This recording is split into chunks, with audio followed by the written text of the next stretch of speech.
يسعى فحشر فنادى একটু একটু টান পরে, কিন্তু যেটা টান নাই, হ্যাঁ ওই একটু ভেঙে ভেঙে পড়েন, আগের মতো ভেঙে ভেঙে পড়েন একটু। فقال أنا ربكم হ্যাঁ الأعلى কোমল, أعلى হ্যাঁ এসে থাক, ঠিক আছে। তো আপনি ওই আর একটু ভেঙে ভেঙে পড়লে আর একটু সুন্দর হবে। মোহাম্মদ ইসমাইল হুসাইন, আমি কলাপাড়া টিএন অফিসে চাকরি করি।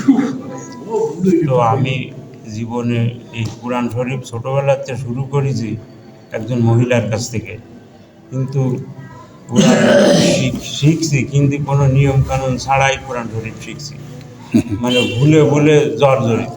তারপরে অনেক জায়গায় অনেক মসজিদে ইমাম সাহেবরা বলে কিংবা কোথা থেকে হুজুররা আসে শিক্ষা দেয়, কিন্তু সে শিক্ষার ভিতরে এত নিয়মকানুন মুখস্থ করি একদিকে অন্যদিকে ভুলে যায়, নিয়মের পরে নিয়ম।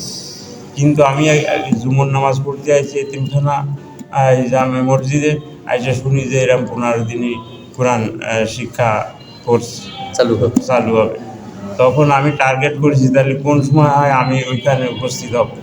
আলহামদুলিল্লাহ আমি প্রথম যেদিন ক্লাস শুরু ওই দিন আমি আসতে পারিনি, আমি পরের দিন আইসে আমি ক্লাসে ভর্তি হয়ে গেলাম, মানে পড়া শুরু করে দিলাম।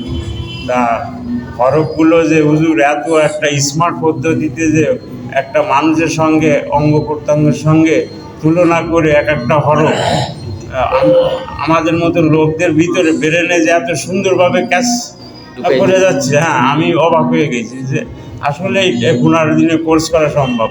তখন থেকে আমি লেগে গেলাম, আমি একটা দিনও মিস করিনি। মনে হয় একদিন মিস হয়েছিল, তখন মাসুম ভাই আমার ফোন দিয়ে ডাকে আনিছে, আমি চলে আসি এবং আমি প্রায় 2 ব্যাচ হয়, তো আমি প্রায় 2 ব্যাচেই ক্লাস করার চেষ্টা করি। 2 ব্যাচ বলতে আমাদের এখানে ভর্তি হয়েছে পরে আবার ঈশার পরে, আমি ঈশায় আবার অন্য এক জায়গায় পড়ি, কিন্তু সে জায়গায় নিয়ম কানুনে মাথা খারাপ হয়ে যায়। কিন্তু সে জায়গায় এসে দেখি হুজুর ওই বোর্ডে বীজগণিতের মতন সূত্রটা এত সুন্দর করে দেখা দেয়, অটোমেটিক ব্রেনে ক্যাচ করে। আলহামদুলিল্লাহ আমি এত সুন্দরভাবে যে পারবো এই বয়সে আইসে এটা আমি ভাবতে পারিনি। আমি ইনশাল্লাহ পানির মতন কোরআন শরীফ এখন দেখে দেখে আমি পড়ে যাচ্ছি। আলহামদুলিল্লাহ, আপনার যে দোয়া রইল আল্লাহ আপনাকে কবুল করুক এবং পড়ার তৌফিক দান করুন। আলহামদুলিল্লাহ।